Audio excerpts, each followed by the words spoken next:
विद्यार्थी मित्रमैत्रिणींनो, BA भाग 2 semester 4 मध्ये अधिकोषण हा विषय शिकताना अधिकोषण क्षेत्रातील ज्या आधुनिक सेवा आहे त्यातील क्रेडिट कार्ड सेवा आपण पाहू। क्रेडिट म्हणजे पत।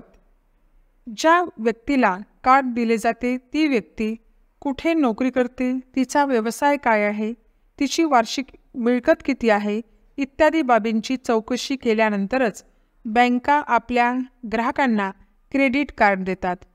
बँकेने आपल्या ग्राहकांना विशिष्ट मर्यादेपर्यंतची कर्जाऊ रकमेची उचल करण्याची सोय उपयोगात आणण्यासाठी उपलब्ध करून दिलेले कार्ड म्हणजे क्रेडिट कार्ड होय। क्रेडिट कार्डलाच पतपत्र लेटर ऑफ क्रेडिट असेही म्हणतात।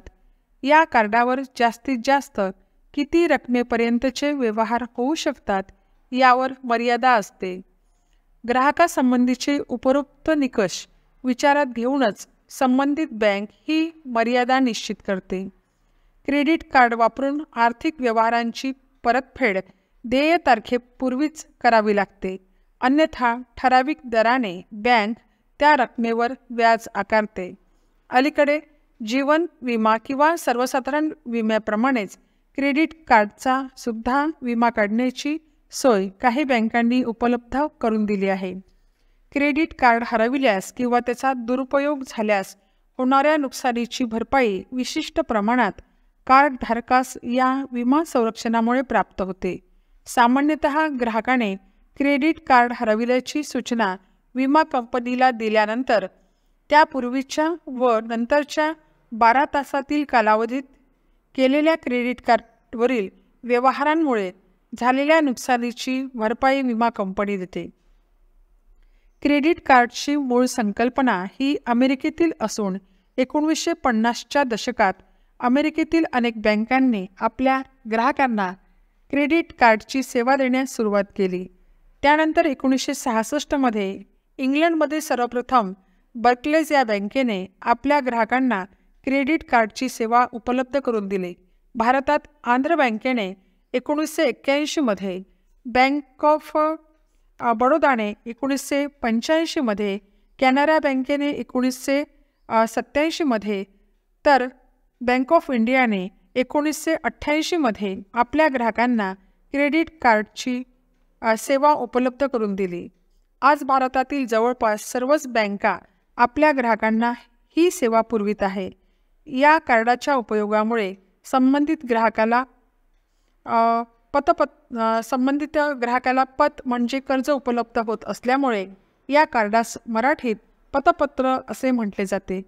क्रेडिट कार्डला आपण पोस्टपेड कार्ड असेही म्हणू शकतो, कारण ग्राहकाला या कार्डद्वारे अगोदर वस्तू व सेवा खरेदी करता येतात व त्याचे पैसे विशिष्ट मुदतीनंतर बँकेत भरावे लागतात। वस्तू खरेदीच्या वेळी खातेदाराच्या वतीने बँक विक्रेत्याला पैसे देते व नंतर ग्राहकाने ते पैसे आपल्या बँकेमध्ये भरावायचे असतात। बँका आपल्या ग्राहकांना क्रेडिट कार्डची सेवा उपलब्ध करून देत असल्यामुळे क्रेडिट कार्ड किंवा पतपत्राचा स्वीकार करणाऱ्या दुकानदारांकडून क्रेडिट कार्ड धारक त्या कार्डद्वारे त्याला हव्या असणाऱ्या वस्तू व सेवा खरेदी करू शकतो। तसेच क्रेडिट कार्ड देणाऱ्या बँकेच्या कोणत्याही शाखेतून पतपत्र म्हणजेच क्रेडिट कार्ड दाखवून रोख रक्कम प्राप्त करू शकते। बँक आपल्या ग्राहकांना पतपत्र देताना त्या पतपत्राच्या आधारे वस्तू किंवा सेवा उपलब्ध करून देणाऱ्या सदस्य दुकानदारांच्या किंवा व्यावसायिकांच्या नावांची यादीसुद्धा देतो। संबंधित क्रेडिट कार्डधारक अशा यादीतील दुकानदारांकडून वस्तूंची खरेदी करू शकतो। ग्राहकाने वस्तू खरेदी केल्यानंतर आपल्या जवळील पतपत्र दुकानदाराला सादर करावायचे असते। दुकानदार ते क्रेडिट कार्ड एका विशिष्ट यंत्रात सरकवितो। त्यानंतर विक्री पावतीवर क्रेडिट कार्डधारकाची सही घेतली जाते। या विक्री पावतीवर त्या विशिष्ट यंत्राद्वारे क्रेडिट कार्डवरील ग्राहकाचे नाव, क्रमांक व इतर तपशील छापला जातो। विक्री पावतीच्या 3 प्रती तयार केल्या जातात। क्रेडिट कार्डवरील कार्डधारकाची सही व विक्री पावतीवरील त्याची सही एकच असल्याची खात्री पटल्यावर दुकानदार क्रेडिट कार्डधारकाला विक्री पावतीची एक प्रत आणि त्याचे क्रेडिट कार्ड त्याला परत करतो। विक्री पावतीची एक प्रत दुकानदार स्वतःकडे ठेवतो व एक प्रत क्रेडिट कार्ड पुरविणाऱ्या बँकेकडे सादर करतो आणि आपल्या मालाची रक्कम प्राप्त करतो. पतपत्र धारकाला बँकेच्या वतीने प्रत्येक महिन्याच्या शेवटी क्रेडिट कार्ड वापराबद्दल तपशील सविस्तरपणे कळविला जातो.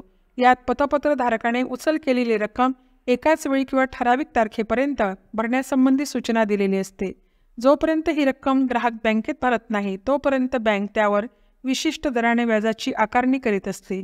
क्रेडिट कार्ड सेवेमुळे लोकांना दुसऱ्या शहरात सुद्धा उधारीवर माल खरेदी करणे शक्य झाले आहे.